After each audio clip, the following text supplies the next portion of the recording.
আজি আমি কিহৰ কথা পঢ়ি আছো সন্ধিৰ কথা হয়নে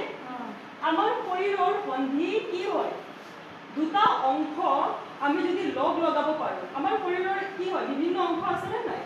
এই দুটা অংশ যদি আমি লগ লগাব পাৰো আৰু ঘূৰাব পাৰো তেনেকুৱা অংশবোৰকে কি বুলি কয় সন্ধি বুলি কয় সন্ধি মানে কি শৰীৰৰ এনেকুৱা ঠাই যেটো আমি আৰামসে ঘূৰাব পাৰো হয়নে এতিয়া আমাৰ শৰীৰৰ বিশেষকৈ চাৰিটা প্ৰকাৰৰ সন্ধি আছে প্ৰথম সন্ধিটো হৈছে বল আৰু চকেট সন্ধি আমি এটা এক্টিভিটি কৰিব পাৰো এটা বল ললো এনেকুৱা এটা বল লবা আৰু লৈ আমি এডাল হোল্ডাৰত লগাই দিলো নহলে এটা পিন ঘুমাই দিলো যাতে বলটো ইয়াতে লাগি থাকে তাৰ পিছত সুঙা আকৃতি এটা বনাবা আৰু সুঙা আকৃতিটো এনেকৈ ধুনীয়াকৈ বনাই বলটো ওপৰত লাগি আছে কোনে দেখি আছে নে দেখি আছে এতিয়া আমাৰ শৰীৰৰ এই দুটা হাড় ললো মোৰ এই কান্ধৰ হাড়টো আৰু লগতে হাতৰ এই অংশখিনি এতিয়া যদি মই এইখিনি ভাবা এইখিনি মোৰ হাতৰ হাড় ওপৰৰ কান্ধৰ হাড় এইটো কান্ধৰ হাড়ত ইয়াত এটা ফলক এটা আছে হয়নে এই ফলকটো আমি যদি ইয়াত লগাই দিওঁ এই বলটো এনেকৈ ঘূৰি আছে কিমান ডিগ্ৰী ঘূৰিছে 360 ডিগ্ৰী মানে এটা গোল বনাই আছে মনত ৰাখিবা বল আৰু চকেট সন্ধি 360 ডিগ্ৰী ঘূৰে আৰু ক'ত থাকে আমাৰ বাহুত থাকে হয়নে দুই নম্বৰতে আমি যদি চাওঁ কবজা সন্ধি দেখাবলৈ হলে তোমালোকে দৰ্জাখন চাব লাগিব আমাৰ যদি দৰ্জাখন এইখন দৰ্জাখনৰ এই অংশবোৰক কি বুলি কয় হিঞ্জ বা কবজা বুলি কয় এই কবজাবোৰ কেনেকৈ লৰচৰ কৰিছে কিমান ডিগ্ৰী চোৱা দৰ্জাখন কিমান ডিগ্ৰী লৰচৰ কৰিছে 180 ডিগ্ৰী মানে আমাৰ হাতখনে লৈ লোৱা হাতৰ এইখিনি অংশ এইখিনি কি বুলি কয় কিলা হয়নে কিলা কুটি মানে এলবো এইটো কিমান ডিগ্ৰী ঘূৰিছে পুৰা 180 ডিগ্ৰী হয়নে পৰিপূৰ্ণ 180 ডিগ্ৰী বুজি পাইছা কবজা সন্ধি কিমান ডিগ্ৰী ঘূৰে 180 ডিগ্ৰী আৰু ক'ত থাকে এলবো বা কিলা কুটিত থাকে 3 নম্বৰতে হৈছে কেন্দ্ৰীয় সন্ধি কেন্দ্ৰ মানে আটাইতকৈ প্ৰয়োজনীয় আমাৰ মূৰ আৰু ডিঙিৰ মাজৰ অংশখিনি হৈছে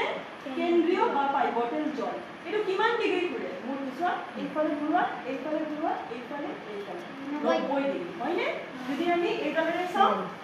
অকল 90 ডিগ্ৰী ইয়াত যদি তোমালোকে এটা মূৰ লগাই দিয়া মানুহৰ মূৰ এটা লগাই দিয়া অকল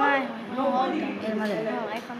4 নম্বৰটো হৈছে অচল সন্ধি সেইটো মানে ফিক্স যেটো লৰচৰ নকৰে শৰীৰৰ কোনবোৰ অংশ লৰচৰ নকৰে তোমাৰ মূৰৰ ওপৰৰ অংশ আৰু এই দুটা হৈছে হনু হয়নে আমি যে হনুমান বুলি কওঁ এই দুটা হনু ওপৰৰ হনু মানে ঊৰ্ধ্ব হনুটো লৰচৰ নকৰে অকল নিম্ন হনু হয়নে তলৰ হনুটোহে লৰচৰ কৰে মানে বিশেষকৈ 4টা সন্ধি আছে বুজি পাইছা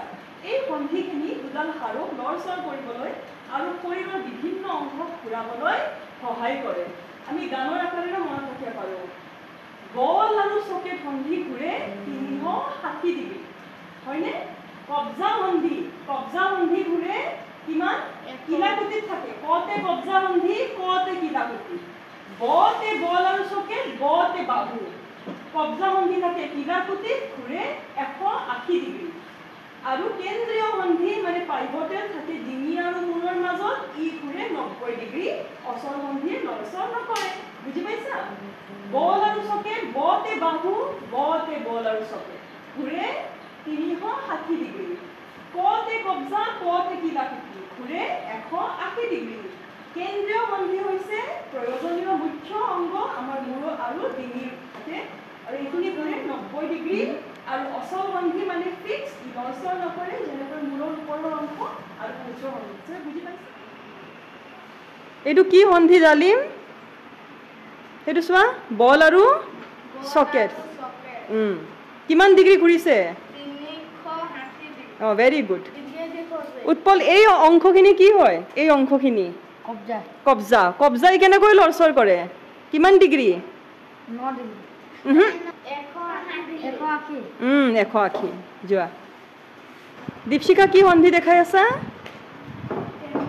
কেন্দ্ৰীয় সন্ধি কেনেকৈ লৰচৰ কৰে ক'ত থাকে ডিঙি আৰু মূৰ ভেৰি গুড কুঁৱৰী কি দেখাই আছা অচল সন্ধি লৰচৰ কৰে নে নকৰে ক'ত থাকে মূৰৰ ওপৰত থাকে আৰু ওপৰৰ হনুটো কি বুলি কয় ঊৰ্ধ্বহনু বাহু 360 ডিগ্ৰী ঘূৰে কিলাকুটি 180 ডিগ্ৰী ঘূৰে কেন্দ্ৰীয় সন্ধি 90 ডিগ্ৰী ঘূৰে